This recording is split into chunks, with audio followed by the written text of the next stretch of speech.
This is the Bod Pod, the podcast where we welcome friends and experts to talk all things body image, self-love, and confidence. This is the Bod Pod. Hey Bod Pod Squad, I'm Rachel K. Grimm, your resident hype girl and host of the Bod Pod, and I'm so excited for our interview today with Taylor Paige Long, someone I've really admired in the fashion industry for quite some time. Let me give you a little rundown on Taylor before we hop into this episode. I know you're going to be super inspired by her like I have been too. Taylor Paige Long is the founder, designer, and CEO of Nomads Swimwear, featured in publications like Forbes, Sports Illustrated, and Business Insider. Nomad's luxurious pieces and unique design aesthetic have caught the eye of major retailers like Anthropologie, Shopbop, and Nuuly. Nomad's pieces, made in small batches using cutting-edge biodegradable and compostable fabrics, have set a new standard for size inclusivity and sustainable fashion. Let's dive into this conversation with Taylor. I've been talking to a lot of my girlfriends lately about swim season and curating the perfect summer collection that they feel confident in, whether they're going on vacation. I have a lot of friends who are new moms, just friends whose bodies are always changing because, hello, we're women. That's always happening. I want to know if you're talking to your best friends about trying on that swimsuit for the first time in the season. What is the pep talk you're giving her? I think it's finding a brand that can be with you on those different changes that you're going to face throughout your life. Like, I think it's really difficult, and a lot of brands, as we obviously know, have very limited size ranges. And you may have had a brand that you've shopped forever, that you've loved for so long, and say, to your point, you have a baby, or, you know, your body is shifting for whatever the case may be. And you've now like sized out of your favorite brand, and you don't know where to go. I think it's important to find a brand that has a size range where you have that flexibility to shop, at whatever size you're at. And unfortunately, that's not a common occurrence. So I would just say to her, find a brand that you can shop at that is going to make you feel good, that is going to have your size, regardless of if you're fluctuating or not. What inspired you to do that extra small to 5X? Because you started about 5 years ago. Mm-hmm. So you are kind of on the brink of these size inclusivity changes happening in the industry. Mm-hmm. What gave you the push, especially at that time as a younger designer, as a newer brand, to say, you know what, I'm going to pull the trigger and I'm going to provide women shopping my brand such a wide range of sizes? Yeah, so it was really interesting how it all came about. So I studied design at the University of Cincinnati. And it was during that time that I also began working as a plus size model. So I've been doing that, now probably almost a decade, which is crazy to think about. Yeah. But I remember I wasn't always plus size. Like when I started, I was probably like maybe an 8'10", which not plus at all. But of course, if you're bigger than like a 4, you get put on the curve board. Yes. And I just remember being so struck by how hideous everything was here. And especially with swimwear, it was a lot of like tankinis and skirts and skirts, and I would never ever go to a store and buy that because I'm like, I'm young, I want to show off my body, like, whatever. So I was really struck by that and just kind of took a mental note. And then I was noticing how all throughout my schooling, at kind of every turn, you really were not encouraged to design inclusively. And it started with one of our very first foundational courses, which is drawing. Okay. And I remember they were teaching us how to draw they call them croquis, which are like the little bodies that you would draw your fashion sketches on. Right. And I was trying to draw one that was more similarly built like me. And I remember a teacher coming around and looking at it and being like, that's not skinny enough. They need to look sickly. Oh my God. Oh, okay. So that's the foundation we're getting, right? Yes. And then from there, you learn patterning, you're learning draping. In the case of patterning, you're learning how to do it for a size extra small, 0-2. When you get into draping, we only had 2 plus size forms for the entire fashion program, not just my class, but the entire program. And so it really just wasn't something that was taught or encouraged. So I wanted to take the opportunity to really hone my skill set. So that required me to really have to like go above and beyond like what we were even being taught in school to learn how to truly be an inclusive designer. And then Nomads actually came about because it was my senior capstone collection in design school. Wow. And it was not positively received by professors. I remember I had our what they called muslin critiques, which is like you're kind of in the process of working out the kinks of like the patterns that you'll use to cut out your final fabrics. And you're just trying to get everything kind of situated. And I remember I gave them my whole spiel, just like I'm giving you, about why I wanted to do this. And the first things out of their mouths were, why are there no tankinis and swim skirts? And, you know, I had a size 2X girl in our one shoulder, what is now our Coast one piece. And they said she's too busty for that one shoulder. And then they brought in an industry critic, and it was like this thin, tiny little white woman. And she looks me dead in my face and goes, I think you need to better research your market. And I was so pissed. Like I was livid because I'm just like, none of you know what you're talking about. None of you are an actual like plus size consumer. Because like on the flip side of things, I'm getting so much love from other models, friends of mine because I'm documenting the whole process on social media. Yeah. And people are literally telling me, if you make this, I will buy it. Yeah. So it was just kind of that duality of like, what the hell is going on? Like there's just such a disconnect. So I think that really speaks to like why the industry is the way that it is.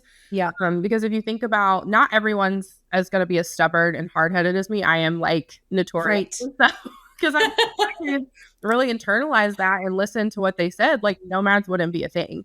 Yes. So, it's really just unfortunate. I can't speak to what that looks like now, just having been out of design school for so long. But I know that there are some schools that are making those little adjustments. But when I was in school, like was not a thing. So that's really how it came about. It was very organic and just me kind of listening to just seeing what's out there, really like being tapped into the market, unlike the feedback that I was given. And then just trusting my gut. So I went into development a month after I graduated. Wow. 2019. And then we were supposed to launch March of 2020. Obviously that did not happen. Yeah. Great timing. Exactly. But then we launched a couple months later in July. And for me, it was just like, if I don't do this now, I'm not going to do it ever. And like, this is something that the industry needs. So I'm like, I need to figure out a way to like make this happen. So that's how it came about. You're in design school. Everyone's telling you, no, this is not it. But as you said, you had your community online saying, yes, this is it. Mm-hmm. Now, 5 years later, where we see the industry almost backpedaling in ways, right? We're seeing so much more of that sickly, as you said, come into style and really be pushed on us as consumers. And I'm sure you're seeing it as a designer as well. Yep. I'm curious, what gives you the confidence as a brand to keep pushing forward and saying, no, we're going to continue a wide size range for our consumer? I think the community, like you touched on, is a big piece of it because obviously I know that plus size consumer still exists regardless of what media is saying. I think also too, what is a really big factor into it, and it's unfortunate that it is this way, is that our bodies are often treated as trends. So right now we're in this pendulum swing where the trend is going more on the thin side, but it's eventually going to come back. That's not something that's going to stay. I think we see it every, how many ever years. So I just, in staying true to the brand and staying true to the mission, I'm going to remain steadfast in that inclusivity and just be here. Like, whatever you guys decide. Yes. We're here, but there's also still a customer that never left. So, it's still important to me regardless of what's kind of going on in the zeitgeist of, this thin is in culture, that we're still going to remain inclusive no matter what. It's funny because we started off the conversation with you saying, I would tell my girlfriends to shop brands that can stick with them throughout different phases of life. Mm-hmm. And you're so right. Just as trends change, and unfortunately our bodies are a part of those trends, we are going to still be looking for swimwear when the pendulum does swing back to be a brand that is still supportive to your community. It really shows you're in it for the long haul. I think we're seeing a lot of consumers, influencers point out brands that used to be inclusive and now suddenly are no longer. We see plus size selections disappearing off of websites. And so to be a brand that is, as you said, steadfast in your offering is something that's going to make your community also stick around for the long haul. All it's really done is show who was just doing it for the trend. Yeah, literally. And it wasn't a genuine thing. For me, it's always come from a place of empathy, wanting to be genuine. And, also just separately from Nomads, actually recently started doing consulting as well with an agency called Fluffy, which you should have their founder, Beth, on. You would love her. That's my business. Oh, yay. But we are working together kind of on the back end to utilize our kind of unique skill sets to push brands back into it because, again, it's still necessary. It's still a huge market and opportunity because the average American woman is still plus size. That's 50% of women in the U.S. So it just financially doesn't make sense. But we are both models. Beth has a background in styling. I obviously have my background in design. We actually both went to the University of Cincinnati just about 9 years apart, which is really wow, that's wild. Like in the same world and you didn't even know. So it was just all very serendipitous. But I obviously, like, in having a size inclusive brand, have seen how difficult it is to, especially from like a retail and like wholesale perspective, like a lot of retailers are not set up to accommodate brands with sizing like mine. But because we're so small, you have to have that visibility to get in front of customers because it's really hard unless you have a ton of like outside investment, outside capital to really like reach the consumer the way you need to. So like in our case, I have my experience from working with Anthropologie, Shopbop, and now Newly, working with them to expand their size range so that they could accommodate us. And that included them having to like update their internal company-wide purchase ordering systems to be able to carrying up to a 5X, letting them know that like, hey guys, just want to let you know, but if you're on the website, you can't filter to a 5X. So like nobody's going to know that you even have that. So it's like little things like that.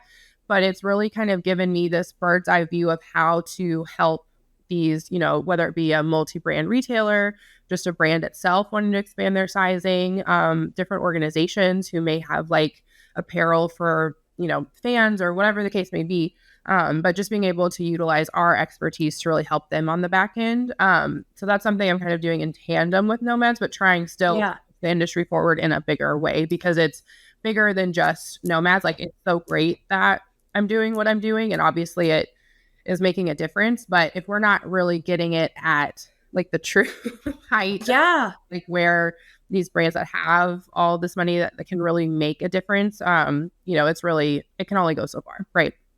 I find that so inspiring because, as you said, it's beyond just what you yourself are building. You're looking at other brands and saying like, hey, how can we collectively as an industry make a difference here? And it's pretty wild that, as you said, you as a smaller brand are the one who can step in that room and be like, hey guys, we have to make this change. I think that's so inspiring to anyone listening. Yes, as someone who is maybe in fashion or design, but anyone, anywhere, like we have the power to step into spaces and speak our truth and say, hey, like there's something not right here. And I think I have a way to make it not just better for me, but better for the community that I represent. I think that's so inspiring what you're doing. Well, and I think it's whatever that saying is, it's like rising tides raise all ships or whatever. Like it benefits everybody if we're all kind of on the same page. And I selfishly, I want more brands to shop. Like I'm sick of only having the same. So I'm like, if there's a brand that Beth and I see that we like, we're like, we need to talk to them. We need to see if because I'm like, I'm sick of it. Because it's so frustrating and it's so limiting, and it shouldn't be that way, especially if we're the majority. Like does that make sense? I love that you said you're also working with brands like Newly, who, for anyone who's listening and isn't familiar, is a rental service. You can rent your wardrobe. And I think that is really exciting because it also makes items more accessible to women that maybe couldn't normally afford them, or even, talking about trying on the swimwear and how it can be so intimidating, especially to go into a fitting room and try something on, right? If you can have something shipped to your home and you can try it on in the comfort of your own space, and in that moment, have the conversation of yourself with, do I like it? Do I not? And not have so much pressure of, I have to keep it. Yeah. Like this has to be the one. Yeah. I think that's a really exciting platform for you to be headed into.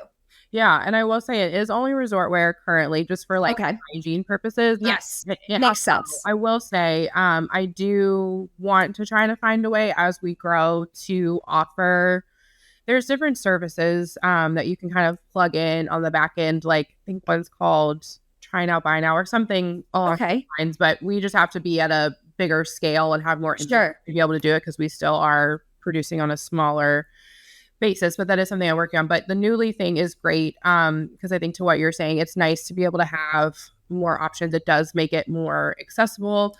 And so I'm super excited. I definitely think, I know they have Skelky on there, but besides, I don't know of another brand that goes up to a 5X. 5X. It's really exciting. Yeah. And just, again, that's another one we have on our list that we want to work with to make them more, inclusive. I will say, I do think they do a pretty good job. I'm like an avid Newly user myself. Same, girl. Yes. Oh my God, I love it. So I was so excited. They were like, yeah, we'll buy some stuff. I'm like, perfect. Yes. So yeah, they were an exciting get. I'm still really, really excited to be partnering with them. Speaking of resort wear, and for anyone who's watching this episode, they can see like behind you, we have these beautiful designs that you've made, super colorful and funky patterns.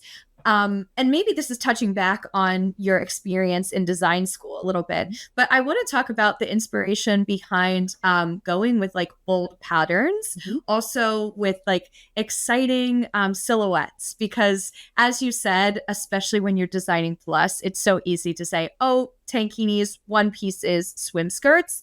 And I feel like you literally went the opposite than what the plus size industry says you should be doing. People, especially designers, will bring in their own implicit biases that they have into the design process. And it's exactly like what we see on the market, right? Like everything's like tint sized and like these graphic tees. Those are the only things I think that skinny people think plus size people wear. That is not accurate at all. We can dress, we have style.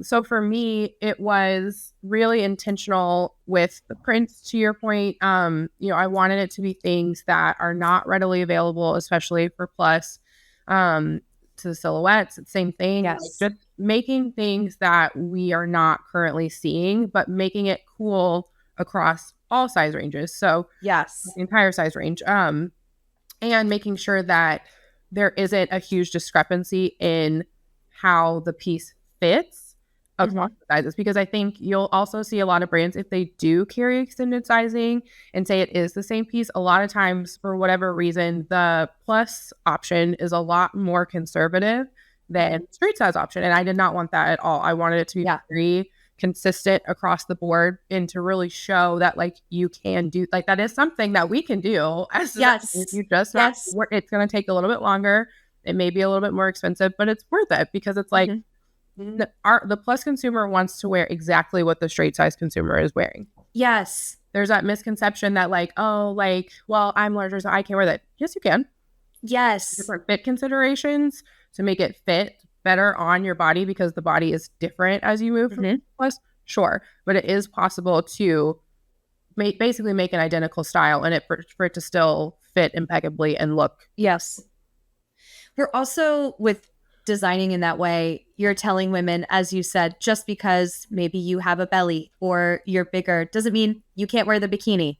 Doesn't mean you can't wear the color. Like you said, in design school, the model that you had it on was too busty, right? I think there is such, as you said, a misconception of you're too much, you're too big, you're too this, too that to wear it. But as you said, we all are existing in these bodies and we want to wear what we want to wear. Yeah. So to be able to provide it to the girls is, I think, automatically sets you like above as a designer. Sorry, couldn't get my words right. Oh my gosh, no, you're fine. And what I also find super interesting too, like as we do, since we don't have an in-store presence yet, I do a lot of like, we call them in-person sip-in shops, where like I'll have all the pieces from the collection usually around a launch, and invite people to come and shop in person, just again, because the plus size consumer very rarely gets to shop in person.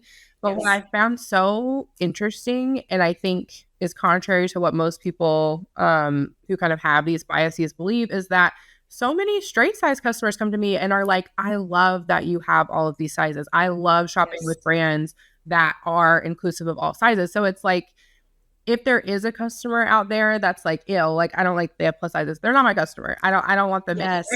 But it's about people like, not all of your friend group for the most part is going to be skinny or whatever. Like, so when people shop for like bachelorette parties and stuff, the trend nowadays is for everybody to match. But if you go to certain brands, not all of your friends are going to be up there. So it's like, it just, again, it's so rewarding to me when I do hear that, because it's like, obviously I know, like as a plus size person, like this is a good thing. But when even people who this issue doesn't affect them notice what a positive impact that's having, like it really does to me speak volumes and affirms that, you know, I'm on the right path.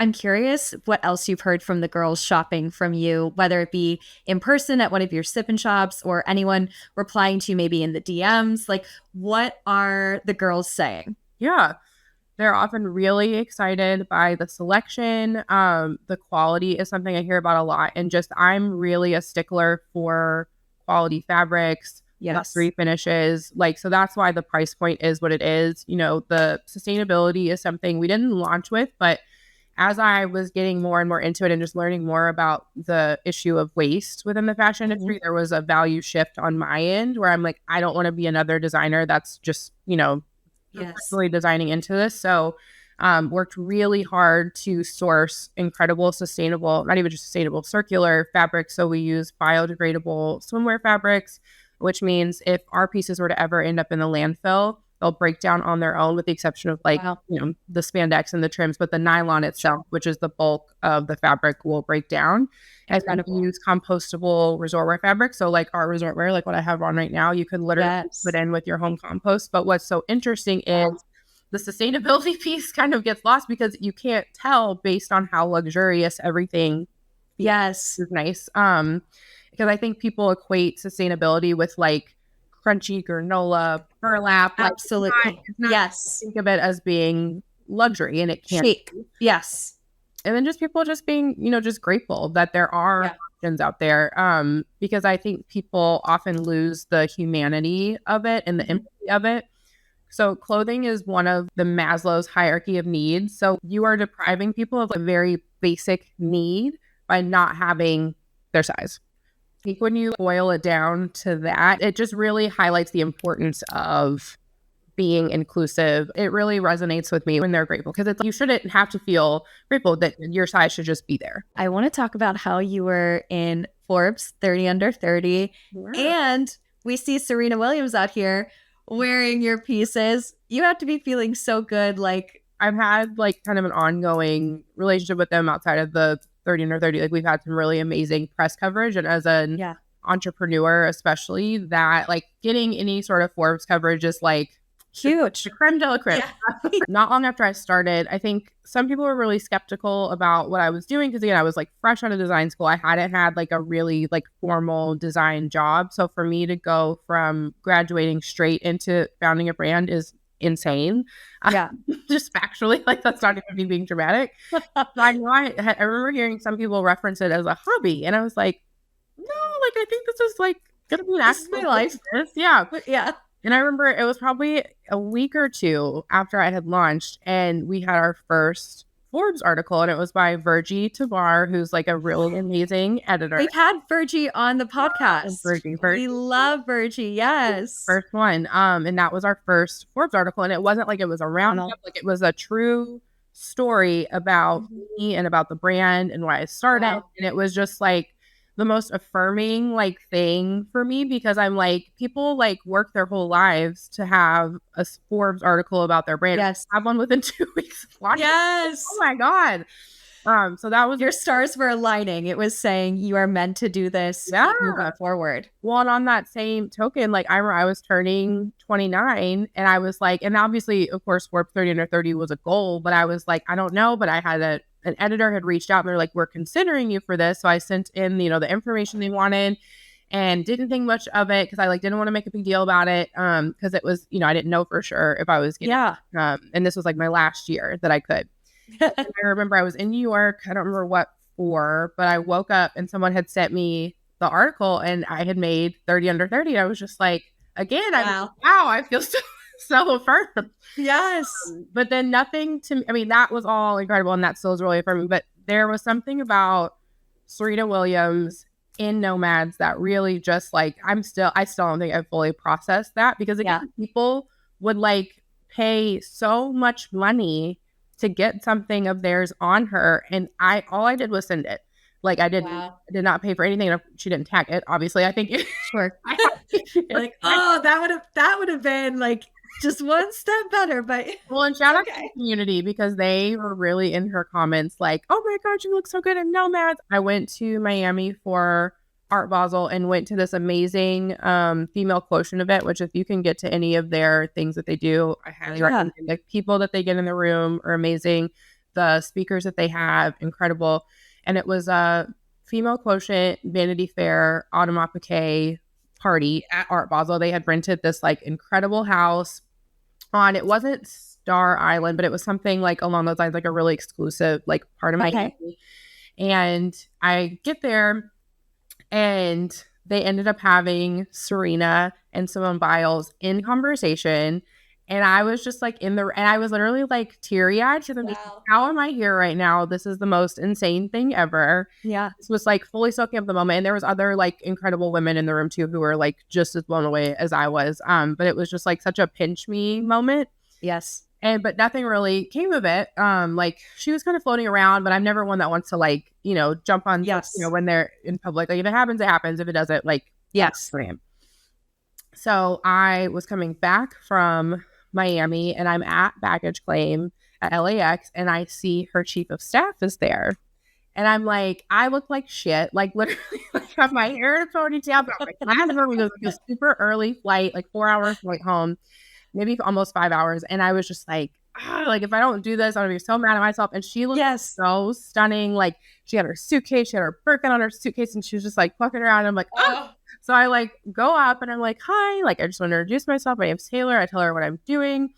And I was like more so asking like if Serena invests. She doesn't invest in apparel. She's focused on tech. Fine. And I was like, well, at the very least, like I'd still love to send you and her some pieces.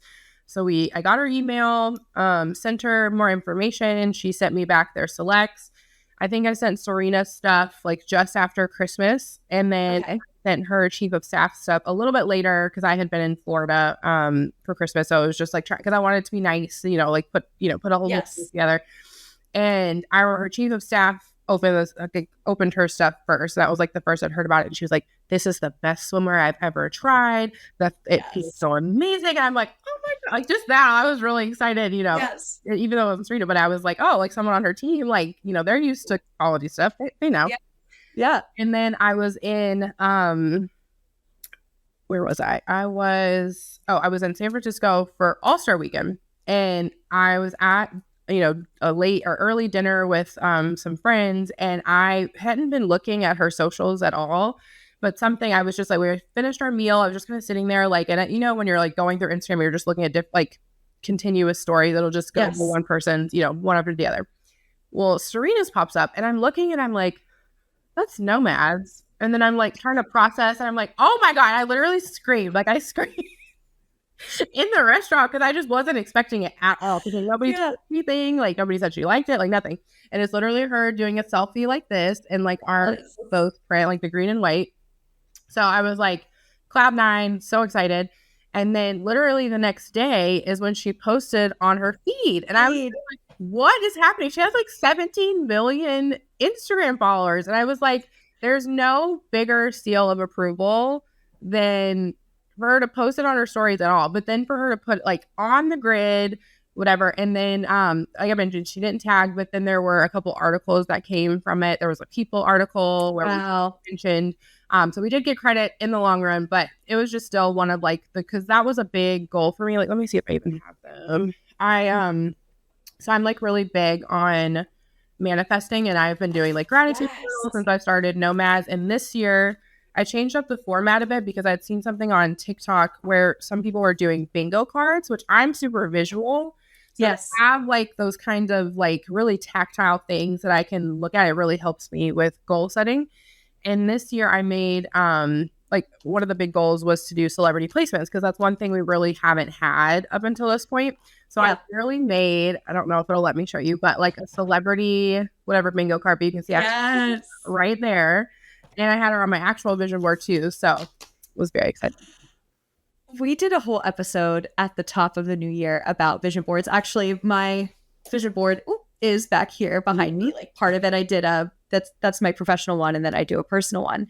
And I did a whole episode talking about the power of putting out there what we really want and seeing it for ourselves, and how the visuals mean so much, and sharing it with people in our lives also creates some sort of accountability around it. And I love that you said you sent it at Christmas or right after Christmas, and you didn't have much of an expectation. And then this soon into the new year, you're seeing already checking one off your bingo card. That feels again like such a win. Well, and you have to remember, it was just after the Super Bowl. So like she had all that added visibility. Yes. So it was like, oh my God, like any other time it would have been amazing too. Amazing. For her to be coming off such like a really incredible moment where, oh my God, yes. It was just like, it was so serendipitous and like so the coolest things that ever happened. I love it for you. I also think that there is so much to be said about the confidence you had in going up to her chief of staff, even though you were like, I don't necessarily love the way I'm presenting right now. I don't care. I have to do it because this is my chance. I think that's such a great reminder of when things are in our ether, when it's presented to us, to have the confidence to jump onto the opportunity and take it and run. Yeah. As you said, when else would that have happened? Well, and I think that's one of the things I've learned like within the last couple of years of having the business is just make the ask. Like the worst thing someone can say is no. And like, what do you lose? Nothing. But you have everything to gain. And so I think that's like the perfect example. Like if I had just kind of been in my show, like, oh, like I don't look good and like whatever, like I didn't feel great about myself, but I'm like, I am not letting this moment pass me by. Yes. I'm at least asking if I can get some pieces in, because I knew if they tried it, because I was confident in like the product that I have, like that they would like it. And yes. So I always say one of the best pieces of advice ever given to me was the answer is always no unless you ask. Mm-hmm. And so really what are you missing out on, as you said, because it was already before that they didn't even know about it. So the least you can do is put it out there. And I love that for you. We do actually have some really cool styles coming. So the stuff that I mentioned that's launching with Nuuly are 3 new, we're calling them resort wear. They're actually more along the lines of like ready to wear. Okay. We have a really cool dress that's coming, like crop top moment, a matching skirt. So I'm really excited about those. I am really trying to like kick it up a notch in terms of activations. I'm trying my darndest to make this Miami Swim Week happen. We haven't done Miami Swim Week yet. So that is something that I'm really working to on the back end facilitate. We're actually doing a really incredible activation in St. Bart's, which I am dying. I'm so excited. And that came about really serendipitously too. I had spoken at Brand Week, which is Adweek's kind of big conference that they do every year. And I was one of their like breakthrough brands that was, popping up and doing a talk in their oasis that they had for that. Yeah. And a woman come up to me after and she was like, I'm doing this wellness weekend in St. Bart's. Like, we have to have you. Like, the island needs inclusivity. And I'm like, amazing. Like, let's go. And we talked, and like, you do have to like pay a little fee to do it. Well, at the time it was a big fee. And I'm like, I can't swing that. Like, we're still a small brand. Like, that's not something that can happen. So I kind of put it on my brain. Didn't think much of it. And I was coming back from New York. I had again, someone else sending me a Forbes article. Forbes again for like a Black History Month. So many other different Black brands used to support all year round, specifically during Black History Month roundup. And we were like number 1 on that list. So I was like already flying high, literally on the and then maybe like 15 minutes later, I get an email from that same woman. And she was like, I would really love to talk to you again. We've come up with this new kind of package specifically for you because we really want you to be there. Wow. talked, and it was literally like a fraction of what we had talked about the first time. And I was like, okay, I can make that happen. So Yes. now we're doing a whole like wellness weekend in St. Bart's. The pizza will be on display in a hotel. I'm doing like a poolside like founder story chat, and then also showing everyone how they can style the pieces. There's going to be like a Ritz-Carlton yacht thing. So I'm so excited about that. I'm really trying to be intentional about the type of events that we're doing. Because I think the plus size consumer, the plus size influencer, they're not getting the opportunity to have these luxury experiences. And I'm really wanting to make that a point at Nomads, where it's like you're seeing bodies of all sizes in these incredibly luxe, exciting venues, experiences, opportunities. I just came back from South by Southwest in Austin, and we did we were a part of, they had a women in media mixer, where we popped up with styles, but then they had a women of influence brunch for International Women's Day. Yes. We had a panel with Iskra, and then my business. Yes, we love Iskra. Love Iskra. But all about using our platforms as models to create thriving businesses, and how we have inclusivity at the center of all of those. So I got to tell this whole room full of incredible women all about like the work that we're doing, and to have the confidence of Soho House of all places to be able to, utilize that platform and to spread that message was like so affirming. And that's, a continued relationship that we'll keep doing. So there will be more opportunities for the girlies to come and support for that kind of stuff. I'm excited. I think we're definitely on the right path, the right trajectory. And it's just going to keep going up from here. I love the attitude around it. Like, that it's meant for you. And as we said, so many of these things have happened serendipitously, but there is definitely like a sign behind all of it. I'm going to Miami for the first time on a girls' trip next month. So excited. Yeah. And I'm curious, if you were to style me in all Nomads, and we could go with some of the resort wear, go swim, whatever. What would be your picks? I love all of them for so many reasons. But what I would say is I can literally use what I have behind me as a guide. Yes, perfect. So I love the set that I have, the playa top and playa bottom. What's great about it is it's reversible, but I also like to wear the top as a crop top. So you're multi-purpose things out of it. I really like styling it with the matching pant. Whatever the prints may be, like just having that kind of matching moment. The little one is really great. It makes a great bodysuit, also reversible, but you can also too, if you're busty enough, you can put the straps in the front for like a completely different look. So it's kind of like a foreign one, which I love. Yes. And then the Shoreline. I love this one. It's like our one-piece version of the playa top and bottom bikini, but it's got the really fun opening in the front and the back. It's like back. Again, reversible, makes an impeccable bodysuit. And then I think I mentioned the pant already. I would also suggest the kimono, just because that's something you can wear with the swim, without the you can style that however you want. It would actually really be cute too with like a pair of jeans and a heel, the whole nine. But what I love about our stuff is everything is designed to be mixed and matched. So I think a lot of brands design like one-off sets, not made to be. So for us, it was really important to me to have different coverages, but to make sure that everything can still be matched back together in some form or fashion, because not everybody has the same wants as far as coverage, right? So the fact that you're able to kind of pull from what you want and really make it your own, and then you add, the styling pieces on top, you can really kind of create whatever look you're after, but all in Nomads. What I love about it too is you can wear it for so many different things, as you said, and not just for the ease of packing, right? But also accessibility wise. Again, saying you're investing in a piece, you want to be able to wear it as many ways as possible. And so to know, okay, yes, I can wear it as my swim top, but I could also wear it as my crop top for a night out, style it with a pant, or as you said, with a kimono over it.